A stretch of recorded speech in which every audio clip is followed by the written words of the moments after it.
নিবে আলেমেরা, পীরেরা, দাড়িওয়ালা, টুপিওয়ালারা, ঠিক কিনা ঠিক?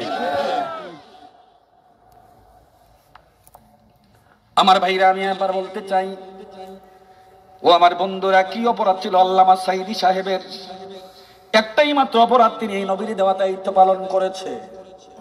যেই লোকটা দীর্ঘ 40 বছর কাবার সামনে রোজার মাসে ইতিকাফ করে আমাদের জন্য দোয়া করেছিলেন, যেই লোকটা শহীদের রাজকীয় মেহমান হইয়া কাবাগরের ভিতরে ঢুইকা চতুর্দিকে 2 রাকাত করে 8 রাকাত নামাজ পড়ে আমাদের জন্য দোয়া করেছিলেন, যেই লোকটার কোরআনের মর্মস্পর্শী কথাগুলি শুনে হাজারো হাজারো হিন্দু নরনারী কলমা পড়ে মুসলমান হয়ে গিয়েছিলেন, যেই লোকটার মর্মস্পর্শী কথাগুলি শোনার পরে কঠিন হৃদয়ের চাইতে শক্ত মনের অধিকারী মানুষগুলি মোমের মতো নরম হয়ে গিয়েছিল। বিনা কারণে, বিনা অপরাধে ওনারা জেলের মধ্যে পুরাইয়া যখন নাকি ফাঁসির রায় দিল, একদিনে 166 জন মুসলমান কোরআনের মহব্বতে সাঈদীর ভালোবাসায় প্রাণ দিল, শহীদ হয়ে গেল। উনাকে আবার ফিরা রায় দিল যাবজ্জীবন জেল। এমন একটা সেলের মধ্যে উনারাকে রাখা হইতো, যেই ছেলে তিনি শুইলে পরে এদিক সেদিক নড়াচড়া করতে পারতেন না, দাঁড়াইয়া পর্যন্ত তিনি নামাজ আদায় করতে পারতেন না, উনার কোনো চিকিৎসা হইতো না। দীর্ঘ 13 বছর পরে মুক্তি দেবে এই দলের একটা ছলনা দেখাইয়া হাসপাতালের মধ্যে আইনা পরিকল্পিতভাবে ইঞ্জেকশন দিয়ে ওনাকে শহীদ করে ফেললো, হত্যা করে ফেললো। আমরা কাঁদতেছিলাম আর বলছিলাম, হায় হায়, আর কোনোদিন সাঈদী সাহেবকে দেখতে পাবো না, ওনার কোরআনের কথাগুলি শুনতে পারবো না।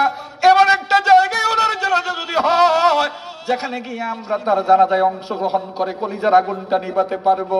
এই ফেস্টি যেই খুনিরা সাঈদী সাহেবকে একটা ভালো জায়গায় জানাজা পর্যন্ত দিতে দিল না। উনার বাড়িতে যেই জানাজা হয়েছে, এই জানাজার মধ্যে আমি নিজে গিয়েছিলাম, একটা মাঠের মধ্যে জানাজা যে হয়েছে, এখানে প্রায় উরু পানি, হাঁটু পানির উপরে আমরা দেখেছি কত মানুষ সেই পানুতে কাঁথায় ভিজে চিৎকার করে করে সাঈদীর লাশটাকে একবার দেখার জন্য চেষ্টা করে, পানিতে পড়ে, মাটিতে পড়ে, রাস্তায় পড়ে বেহুশ পর্যন্ত হয়ে গিয়েছে। এই সাঈদীর একটাই মাত্র অপরাধ, নবীজি যেই দায়িত্ব দিয়ে গেছে এই দায়িত্ব তিনি পালন করেছে।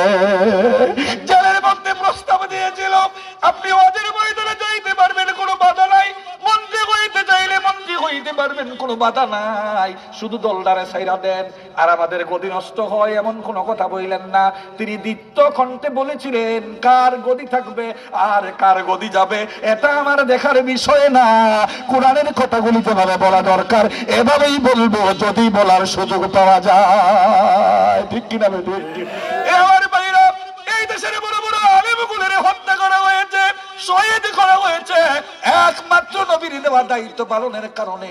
এরা দুনিয়া থেকে চলে গেছে, আমরা তাদের উত্তরসূরি হিসাবে আজকে একটা দীপ্ত শপথ নেওয়া দরকার। যদি মুসলমান হিসাবে বেঁচে থাকতে চাই, মুসলমান হিসাবে জীবনটা কাটাতে চাই, আল্লাহর জান্নাতে যেতে চাই, নবীর দেওয়া দায়িত্ব পালন করে আমার এই বাংলাদেশে জন্মভূমিতে কোরআনের রাজ কায়েম করতেই হবে, ঠিক কিনা? ঠিক, কোরআনের রাজ কায়েম হোক আমরা চাই কি চাই না?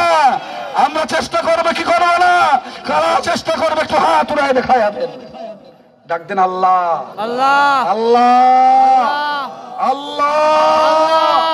নবীর দেওয়া দায়িত্ব পালনের তৌফিক দাও, নবীর দেওয়া দায়িত্ব পালনের নেতৃত্ব দিবে কোরআনের রাজ কায়েমের জন্য আপনাদের সন্তান মিজানুর রহমান, তার নেতৃত্বে এই এলাকায় নবীর দেওয়া দায়িত্ব পালন করে কোরআনের রাজ কায়েমের আন্দোলনে আমরা অংশগ্রহণ করব, ঠিক কিনা? ঠিক, আমরা রাজি আছে কিনা বলেন? হাত উড়ায় দেখায় দেন। আল্লাহু আকবার, আল্লাহু আকবার, গয়ে গয়ে যাও, গয়ে গয়ে যাও,